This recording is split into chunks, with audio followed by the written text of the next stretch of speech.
Yeah. You guys, Well, We've been chomping at the bit to find something to do. So what kind of corrections do you want to make from last week going into to next week? there's a bunch from last week, but really what we've looked at is all of our explosive plays during the season. Is there a common thread in trying to, get our guys better, no matter who our opponent is, but to correct things in our defense. Our guys understand better. We went back the first few weeks, and the nice part is that a lot of those mistakes, we've eliminated.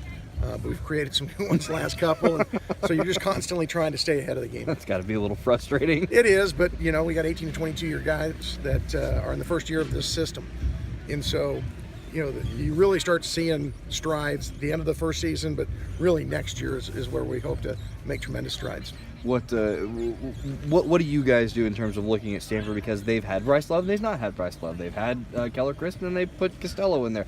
How do you those are the two central guys, how do you prepare? Well, I think you look at their schemes and they don't really change much.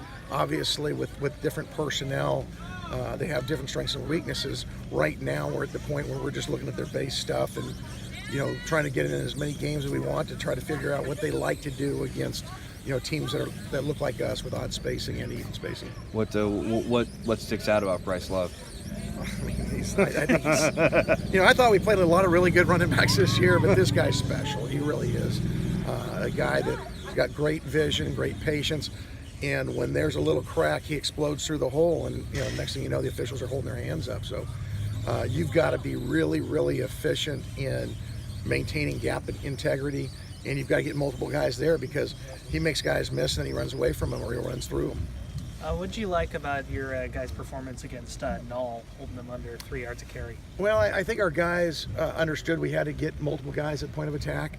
I thought we did a decent job of taking away his vertical seams, making him bounce outside, which is what we had gone to the game thinking we had to do, and just gang tackling, getting multiple guys to the ball.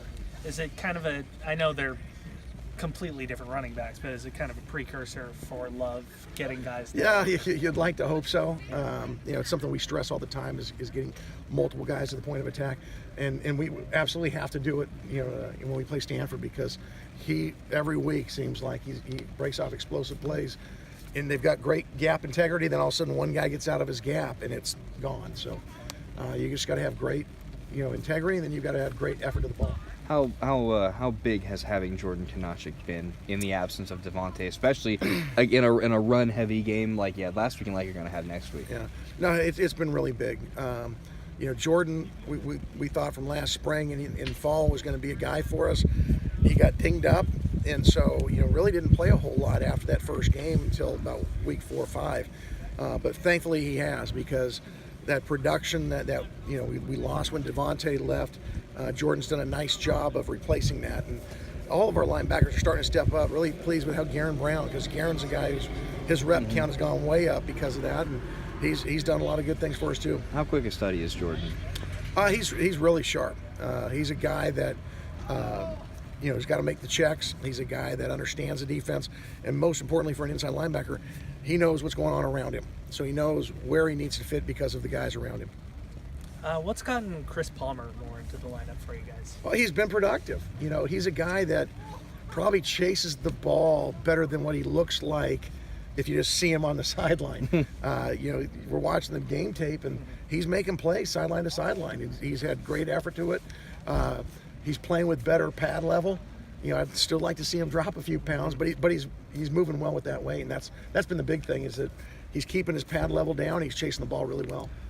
You said you knew Jordan in the spring was going to be a guy. Mm-hmm. What was there a moment you're like, ooh, okay? Well, he's a big guy who's athletic. He's got some natural football instincts, and you'd see him burst at times. And so he was dinged up in the spring too, so we didn't have him in all the time. But he showed those flashes where you say, hey, if this thing ever gets to where he can be consistent physically, he's going to have a chance to be pretty good. Cool. Thank you. All right, guys.